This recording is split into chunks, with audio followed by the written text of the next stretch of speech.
Hey guys, Jeff here with the Common Sense Camper. I'm not going to get into what this is in my driveway just yet, but yes, it's new, and the first thing that we had to figure out is how to get the kayaks on here, because since it doesn't have a bed like my truck did, I couldn't get the kayak in the back of this. It was very difficult. Definitely could not get two. So I bought a couple different types of roof racks, and I'll tell you, they are aggravating. A lot of them, and I'll show you up top how these work compared to the other ones. But they were, I mean, it's a mess. It's an absolute mess, and anyone that's ever had to deal with this or do a bike carrier understands what I'm saying. So these things, it's kind of like Apple computers, Toyota, and Glock.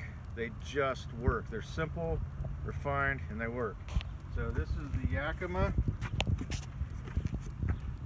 All right, and there's two in a box. What I recommend is if you're gonna have two kayaks, just spend the extra money and put one on each side. You can double stack off of one of these, but I'm gonna show you why that's a bad idea, because it's a lot easier, especially on an SUV, to load them on opposite sides. So Liam's gonna climb up here, and I'm gonna show you how absolutely simple these are to put on.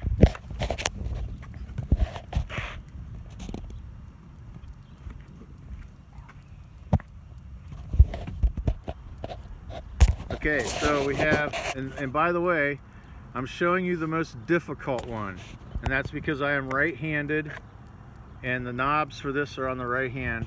So you have these little claws right here. Okay, you're probably wondering, well, what if I don't have a flat bar? What if my bar is round? It actually comes with a round rubber spacer that you'll put inside here, and it will clamp around a round bar. So you basically slide this thing on here like this. Alright, I'm going to hold mine up a little bit because I want the rail to seat in between that claw.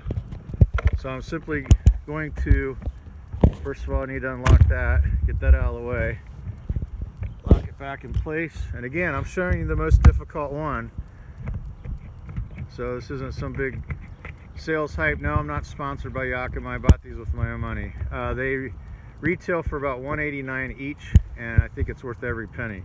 So you just tighten that down. Now, the biggest thing, once I get this on, I'm going to show you with the front one so I can point to it a lot easier, is these wing nuts, okay? And I'm going to show you what you're going to get at any box store and why I'm super impressed with these. Alright, so you got this wing nut, and you're just going to tighten that down for the sake of timing on the video and location here. So on the front of this, okay, it has a locking mechanism. You can put it in the standing position. You can put it completely straight up and down as well. Now, the biggest difference between this and the other two that I bought that drove me crazy was the fact that this just clamps right onto the bar. What you're going to get with some of the cheaper ones, you're going to get 4 bolts that go down through the plate here that clamp onto the bottom, and you're going to get a plate that's actually separate. It's got a hole and then a slot in it. So you have to hold that underneath and try and hook that onto the slotted part of the bolt. Then these, which are very small, the little round ones, you have to get underneath here and try and tighten this down as far as you can. It is an impossible situation. You're going to constantly be tightening this. This is as easy as it gets. You're just turning these wing nuts. That's what tightens it. The other nice thing is, and Liam, you can show them on that side there, are these ramps right here. So those ramps allow you to slide the kayak up and over top instead of like a J-hook configuration where you have to actually get way up over top of that hook. This allows you to just slide it up right into place. So I got to tell you, I'm very impressed with this system, the way this works. This is how things should work. This is Jeff with the Common Sense Camper, camping out.